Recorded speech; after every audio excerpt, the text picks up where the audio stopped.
Bathroom में घुसा और नहाने के बाद, अरे सुनो, जरा तौलिया देना।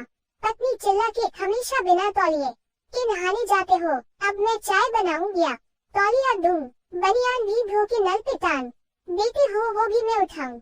नहाने के बाद वाइपर भी नहीं चलाते, कल लाइट भी खुली छोड़ दी थी तुमने। गीले गीले बाहर निकलोगे तो पूरे घर में गीले पैरों के निशान बना दोगे, फिर उस पे मिट्टी पड़ेगी तो सब जगह गंदी हो जाएगी।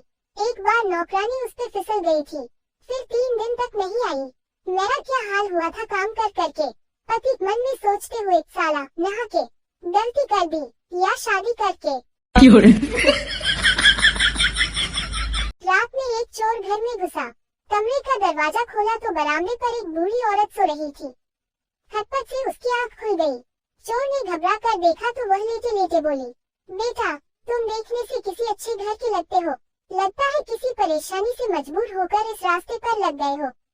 चलो कोई बात नहीं, अलमारी के तीसरे बक्से में एक तिजोरी है, इसमें का सारा माल तुम चुपचाप ले जाना, मगर पहले मेरे पास आकर बैठ, मैंने अभी अभी एक ख्वाब देखा है, वो सुनकर जरा मुझे इसका मतलब तो बता दो। चोर उस बूढ़ी औरत की रहमदिली से बड़ा अभिभूत हुआ और चुपचाप उसके पास जाकर बैठ गया। बुढ़िया ने अपना सपना सुनाना शुरू किया, बेटा मैंने देखा कि मैं एक रेगिस्तान में खो गई हूँ। ऐसे में एक चील मेरे पास आई और उसने 3 बार जोर जोर से बोला, पंकज पंकज पंकज। बस फिर ख्वाब खत्म हो गया और मेरी आँख खुल गई। जरा बताओ तो इसका क्या मतलब हुई। चोर सोच में पड़ गया। इतने में बराबर वाले कमरे से बुढ़िया का नौजवान बेटा पंकज अपना नाम जोर जोर से सुनकर उठ गया और अंदर आकर चोर की जमकर धुनाई कर दी। बुढ़िया बोली, बस करो अब यह अपने किए की सजा भुगत चुका। चोर बोला, नहीं नहीं, मुझे और कूटो सालों, ताकि मुझे आगे याद रहे कि मैं चोर हूँ, सपनों का सौदागर नहीं। एक बूढ़ा और एक बुढ़िया थे। बूढ़ा बुढ़िया को बहुत प्यार करता था। बुढ़िया जहाँ जाती बूढ़ा उसके पीछे पीछे जाता, जैसे कि बुढ़िया बर्तन धोती बूढ़ा उसके पीछे खड़ा हो जाता। बुढ़िया घर का कोई भी काम करती बूढ़ा उसके पीछे रहता। वो बुढ़िया को एक सेकंड के लिए भी अकेला नहीं छोड़ता। इससे बुढ़िया बहुत परेशान हो गई। बुढ़िया के घर से उसकी माँ के फोन आ रहे थे कि बेटी एक बार मिलने आजा, पर बुढ़िया कैसे जाए, बूढ़ा तो उसे अकेला छोड़ता ही नहीं। तब बुढ़िया ने कुछ सोचा, उसने बूढ़े से कहा, चलो जी आज हम छुपन छुपन खेलते हैं, तुम छुपो मैं तुम्हें ढूंढूंगी। बूढ़ा जाकर छुप गया। बुढ़िया जल्दी से दूसरे कमरे में गई, वहाँ से उसने अपना बक्सा उठाया और जल्दी से अपनी माँ के घर पहुँच गई। अपनी माँ के घर पहुँचकर बक्सा रखकर बोली, चलो बूढ़े से छुटकारा तो मिला। और जैसे ही उसने बक्सा खोला, बूढ़ा बोला, ढप्पा। मेरे पड़ोस में एक चाचा रहते हैं, वो मुझसे कहने लगे कि बेटा सब लोग मुझे कंजूस कहते हैं, कुछ तरकीब बताओ कि लोग मुझे कंजूस कहना छोड़ दें। मैंने कहा कि चाचा आप हर काम दिल खोलकर किया करो, किसी भी काम में कंजूसी मत किया करो, कोई भी आपको कंजूस नहीं कहेगा। अगले दिन चाचा मिले, उनके हाथ में 5 लीटर की बोतल थी। मैंने पूछा, चाचा क्या है इस बोतल में और कहाँ लेकर जा रहे हो। बोले कि डॉक्टर ने टेस्ट के लिए यूरिन मंगवाया था तो वही लेकर जा रहा हूँ डॉक्टर के पास।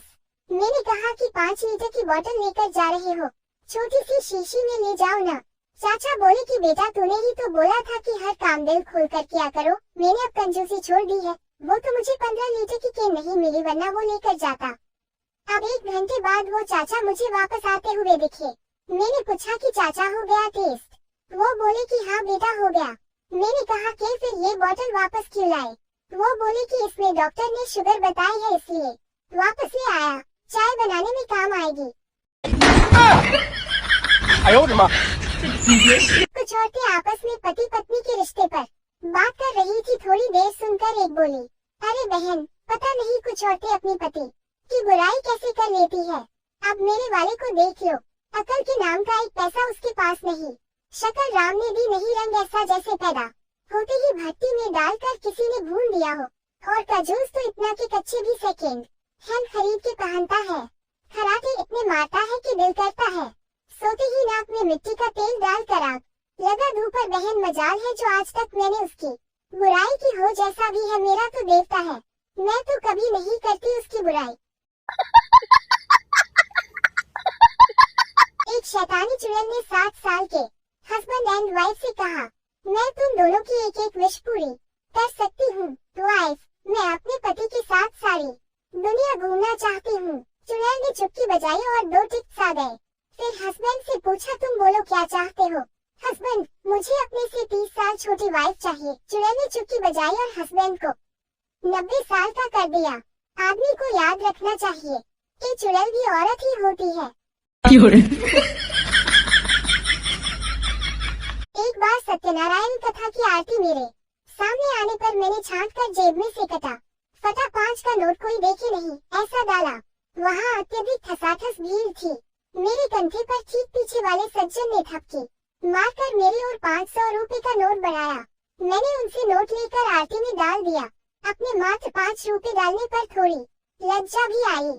बाहर निकलते समय मैंने उन सज्जन को श्रद्धा पूर्वक नमस्कार किया। तब उन्होंने बताया कि 5 रुपए का नोट निकालते समय का नोट मेरी ही जेब से गिरा था, जो भी मुझे दे रहे थे। एक बार भगवान धरती पर आए, उन्हें दूध वाला दिखा तो उन्होंने उससे दूध मांगा। दूध वाले ने पैसे मांगे और न मिलने पर दूध नहीं दिया। भगवान चले गए। आगे जाकर उन्हें एक आदमी मिला, वो शराब के नशे में झूम रहा था। भगवान ने उससे शराब मांगी तो उसने दी और कहा, ले मेरे यार जितनी मर्जी और ऐश कर। भगवान खुश हुए। तब उन्होंने दूध वाले को श्राप और दारू वाले को वरदान दिया कि दूध घर घर जाकर बेचना पड़ेगा और दारू के लिए लोग खुद चल के आएंगे। पत्नी टिल्डा, सुनो जी, सर्कस देखने चले। पति टिल्डा, नहीं मैं बिजी हूँ। पत्नी टिल्डा, सर्कस में एक लड़की बिना कपड़ों के शेर की सवारी करती है। पति टिल्डा, तुम भी बहुत जिद्दी हो, हर बात जिद करके मनवा लेती हो। चलो सर्कस, बहुत दिन हो गए शेर देखे। आगे की कहानी। पति ने सबसे आगे की सीट की टिकट ली और दोनों बैठ गए। शेर का शो आया और चला गया, पर बिना कपड़ों की लड़की नहीं आई। सर्कस का शो खत्म हो गया। पति टिल्डा, तुमने तो कहा था एक लड़की बिना कपड़ों की आएगी। पत्नी, मैंने तो बिना कपड़ों की शेर कहा था, लड़की नहीं। कसम से, फिर से पढ़ लो, पढ़ो दोबारा। डॉक्टर, तुम पागल कैसे हुए? पागल, मैंने एक विधवा से शादी की। उसकी जवान बेटी से मेरे बाप ने शादी कर ली। इस तरह मेरा बाप मेरा दामाद बन गया और मेरी बेटी मेरी माँ बन गई। उनके घर बेटी हुई तो वो मेरी बहन हुई, पर मैं उसकी नानी का शौहर था, इसलिए वो मेरी नवासी भी हुई। इसी तरह मेरा बेटा अपनी दादी का भाई बन गया और मैं अपने बेटे का भांजा, और मेरा बेटा अपने दादा का साला बन गया। और डॉक्टर, चुप कर साले, तू मुझे भी पागल करेगा क्या? मरने की हालत में पलंग पर पड़े पिता के पास 2 भाई और एक बहन बैठे थे। पिता ने कहा, मैंने जिनसे उधार लिया था सबको चुका दिया है। जिनसे पैसे वापस लेने थे उनसे ले भी चुका हूँ। सिर्फ एक जगह बड़ी रकम फंसी है, तुम लोग वसूल सको तो आपस में बांट लेना। तीनों संतान एक साथ बोली, जी बाबूजी, जैसी आपकी आज्ञा। किससे कितने पैसे लेने हैं? पिताजी बोले, पता नहीं कब मेरे प्राण निकल जाएं, इसलिए मैंने घर के नीचे वाले कमरे की अलमारी में एक खत लिख कर रखा है, मेरी मृत्यु के बाद देख लेना। थोड़ी देर बाद पिताजी ने अंतिम सांस ली। सब काम निपटाने के बाद बच्चों ने घर के कमरे में रखा खत निकाला। लिखा था, 2014 में मोदी ने 15 लाख देने का वादा किया था।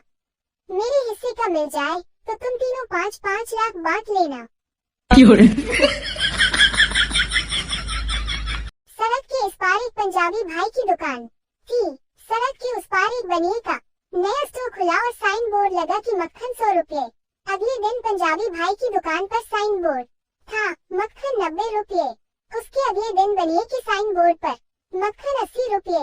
इसी चक्कर की बिना पर और 2 दिन बाद बनिए के साइन बोर्ड पर मक्खन 60 रुपए टंगा था। इस सिलसिले पर निगाह रखने वाले एक मित्र तब पंजाबी भाई के पास पहुँचे और समझाया कि भाई, वो बनिया बड़ी पैसे वाली पार्टी है, वो घाटा खाकर भी लंबे समय तक अपना मक्खन या माल बेच सकते हैं, तुम उसके सामने ज्यादा समय तक टिक नहीं पाओगे। पंजाबी भाई ने मित्र को देखा, उसकी तरफ झुके और राजदाराना लहजे में कहा, प्राजी, मैं ते मक्खन बेचता ही नहीं।